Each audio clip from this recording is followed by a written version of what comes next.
This is the Big O Show. This is the Big O Show. All righty, we are back, and there she is, Alex Windley. Alex, good afternoon.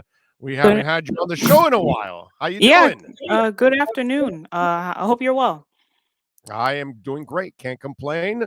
Everything is going well with the show, growing and growing every single day. So we are very, very happy, and we are ecstatic that you took the time to join us. Alex, I talked a little bit about it yesterday, and I hated seeing Lewis Morgan leave. But when I started, I started going over the roster, and I go, well, McCarthy, Gibbs, McCoon, Figal, LGP, Matuidi, Higuain, Pizarro, very overpaid, Ulloa, Chapman, Penn. I start going through all these names, Robbie Robinson, Breck Shea, and it's like, well, they didn't really have a lot of tradable pieces. They didn't really have a lot of pieces that people would want. And so really Lewis Morgan was one of the few pieces that you wanted. And I will say this, the prior coach actually used them better than this coach anyway, as it is. So it's kind of a little twisted in a way, but he is one of your better players. And that's the sad state of where this team is because of all the mistakes and the fines. You were actually forced to get rid of what could be arguably one of your best players, if not your best player. Yeah, and it's unfortunate because Lewis, he really liked being in Miami. If you read that exit interview he did with Michelle Kaufman in the Miami Herald, he said, basically someone had to leave, and unfortunately it was him. But luckily, Inter Miami did get a decent price for him.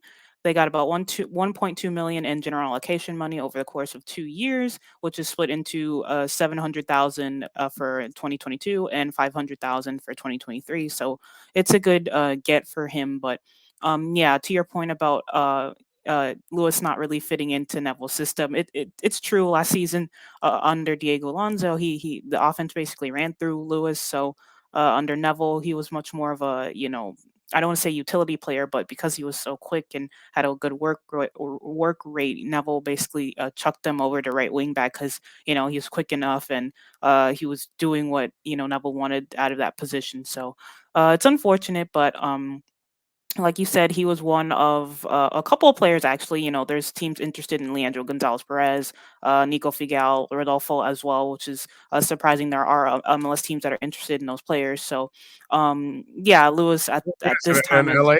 What is it? An LA team interested in Pizarro? there's Who's multiple interested teams in that Pizarro? like Really? Colorado Rapids, for example. They're not interested, but I'm saying using them as an example, they don't have any DP spots. So if they want to go after a more creative player in Pizarro, they can definitely trade for him within the league. They're not interested. This is not me reporting anything, but stuff like that. And yeah, there are teams interested, which is surprising in those players. So, but for Lewis's case, he was obviously the first to go, and yeah, it's unfortunate, but it's the nature of the business at this point. Well, you got me excited because I didn't think you could get rid of Pizarro unless there's some Mexican club that you can dump him on there. I didn't think anybody would want him in the MLS. So talk to me about the DPs because personally, I'd like to see all of them out of here, to be quite honest. I think you need to get better than that, but I can't see them trading Higuain. I don't see anybody taking on that salary or Matuidi. So talk to me. Is there any chance in getting rid of any of these? Hey, I didn't think the University of Miami would spend money. They did. So maybe this is the year where what I would never expect happens. So tell me, Alex, can they get rid of any of these DPs? Uh, well, Pizarro would be the easiest out of the three. There are teams in Mexico interested in his services, Chivas, Monterrey. I saw some reports about that. Within MLS, I did see reports that there are a couple teams that would be interested in him and his services.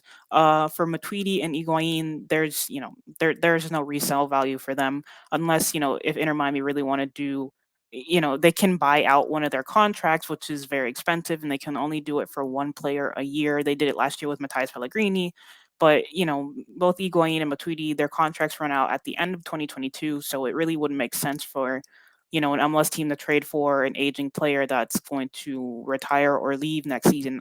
anyway. That's why, I don't know if you saw, but yesterday Inter Miami dropped their list of eligible players for the expansion Yeah. draft that's going to be taking place later today. Matuidi's unprotected precisely because he's such a high risk. No one's going to go near his contract, his age, so it's not really a risk to leave him unprotected because there's no way that someone is, Charlotte is going to, waste a DP spot on a player whose contract ends in a year anyway, and his salary's high. So it was no risk for Miami to leave him unprotected because no, Charlotte's not going to go after him. So with those two, it's extraordinarily difficult because of their age and their salary, and then even other teams outside of MLS, there's no point because they're just old and on a lot of money. So it's a lot of wishful thinking from Inter Miami fans, but guys like Pizarro, Figal, LGP, they have a better resale value because they're still younger and they've got some, um, they're just better players at this point. That's why Lewis Morgan is gone. So the older players like that, Matuidi, Higuain, once 2022 is gone, Inter Miami will have two free DP spots. So it makes sense for them just to keep them a year, and Suck then it when up. they do leave, Yeah. yep, because in a year's time they will have free reign to literally sign whoever they want, and the club will be much better in the long run if they just suck it up and keep them here for a year, and then they can leave at the end of this year. So what's the hope for me as a fan going into this upcoming season? Because they're not going to be big players in any kind of free agency. You just mentioned it. We really got to look for 2023, I'm sorry, to get rid of the DPs, and then those spots will open. And I know George is going to spend and he'll try to, but hopefully this time they'll go and get guys that actually can put the ball in the net. No, don't get any defensive midfielders as your DPs, please. Give me a break. Yeah, no. That was just so unless I can understand if you got a DP as defensive midfielder, if you were lucky enough that you drafted a couple, like Robbie became a monster or something like that, then I can understand that if you have riches on offense, then you go get an exceptional defensive player as a DP. I kind of get that. But in Miami's case, I would spend all my DPs on people that can score. So what is the hope that I have this year? I know that they signed the Santos kid, Jean Mota. Mm. So what do I have? What am I looking forward to this season if they're not going to be big players in the offseason? Well, it's MLS. Literally anything can happen. You look at the Colorado Rapids; they finished first in the West this season, and they had literally no DPS on the field except for one, but he wasn't really used. So it's not about how much money you spend. Who knows with a couple of players that they bring in this offseason, it literally takes two or three players to change the tide of the team. And who knows, Inter Miami could go on a run, but for this season, it's definitely them looking towards the future, but at the same time, them looking to be competitive. Look at Jean Mata. There's reports about Rafael Vega, the extraordinarily good attacking midfielder from Palmeiras, who won the Copa Libertadores the other day. They're in negotiations with him. It remains to be seen if he does come in. Guys like that. There's also later this week there's free agency and waiver lists and a reentry draft. So Miami can look around the league and get really good players that may not be the flashiest, but they get the job done for Phil Neville. But yeah, this year for Inter Miami, it'll be a weird year, but I can guarantee you there will probably be some really good moments. It's MLS, literally anything can happen. Look, I'm not saying people, oh, go, renew your season tickets, but if you really, want to see this club, start their foundational building process towards, 2023, where they will have two free DP spots where they can really go out and splash the cash and get players that fit what the club wants to do. You go through this season, it's not going to be easy, but you can see that building process there. And plus, you've got younger players like Noah Allen. We interviewed him on the Heron outlet, probably coming to the first team, local kids, you could have some real pride about. So, well, this next season's not going to be a throwaway. There's definitely some really interesting storylines heading into next year. So it's more about development and try to create as young a base as you can, so the following year you have an opportunity to add elite talent in your DPs to kind of complete the puzzle, is what you're saying. Precisely. Look at New York City Okay. FC. For example, in previous years they've had Pirlo, Lampard, Villa, but they never came close to sniffing MLS Cup, and it took them a couple years of buying the right players and setting that foundation down in order to win MLS Cup, and it does take a while. And this could be Inter Miami's year where they get rid of all the players that don't fit what the club want to do, and then lay that foundation with some of the younger players, some players like John Mata and whatnot. And then come next year when they do have two free DP spots, Chris Henderson is immaculate at scouting. He's very good at that. So, uh, you know, the sky's the limit in regards to next year of who they can sign as DPs. So, but this season, it's definitely laying the foundation for that next level. And it's going to be definitely an interesting year because you see guys like Victor Ulloa who got re-signed. He was, a part of Inter Miami's first two seasons, and he's a guy that can, he's not the flashiest, but he does have value for the team. And, if Inter Miami fans need to look for players like that, Ulloa, who, he never complains. You never hear him complaining. He's always got his head down. He does whatever Phil Neville asks him to do. Players like that that's what the club's trying to build, real astute professionals who, really do love the club and, are just great human beings inside and out, and they provide a lot of that. And it's going to be an interesting switch seeing for the first couple years of Inter Miami where maybe they went after splashier players that maybe didn't fit the locker room, heading into more of a camaraderie. We can also you know you know getting players that are good people but also do what the club wants them to do on the pitch. So yeah, it's gonna be a crazy season, but I'm definitely looking forward to it because there's gonna be some good moments. Well, that's the good thing about the upcoming season, at least. I can't expect maybe big things to happen, but if you're able to develop a couple of young guys that you can build on, then that to me is exciting. That part is fun because I know George is going to figure this thing out, and bringing Chris Henderson on, I think that's really going to make a difference. I don't know how good Neville's going to be. I don't want to judge him really on what happened last year because he kind of inherited this team.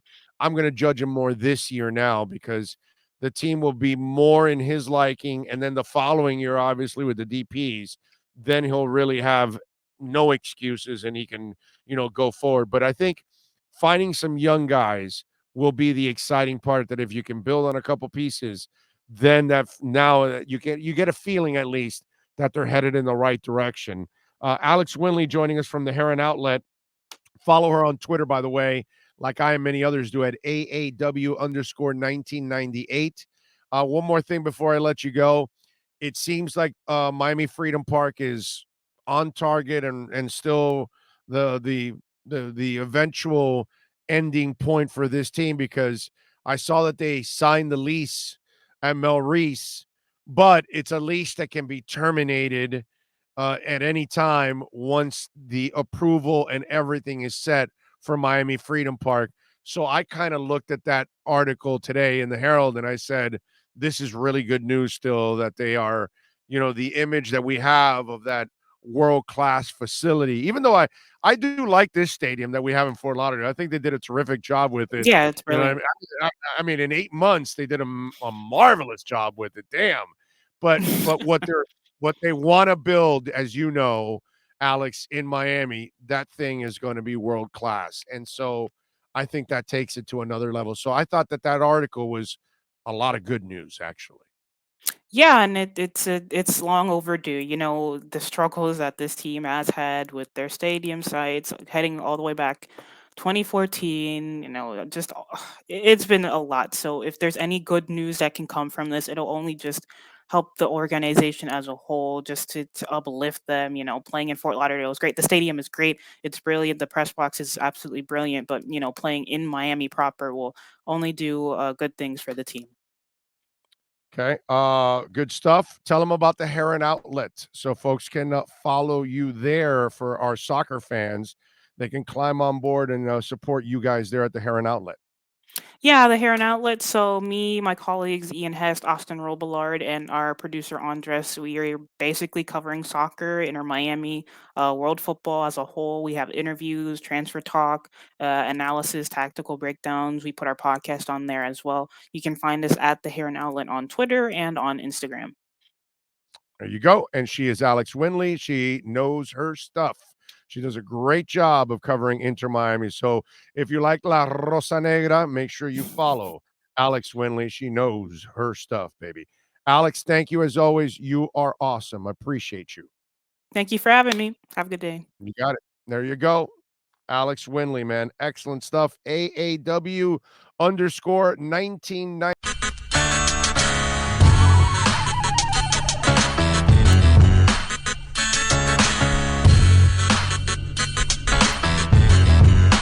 This is the Big O Show.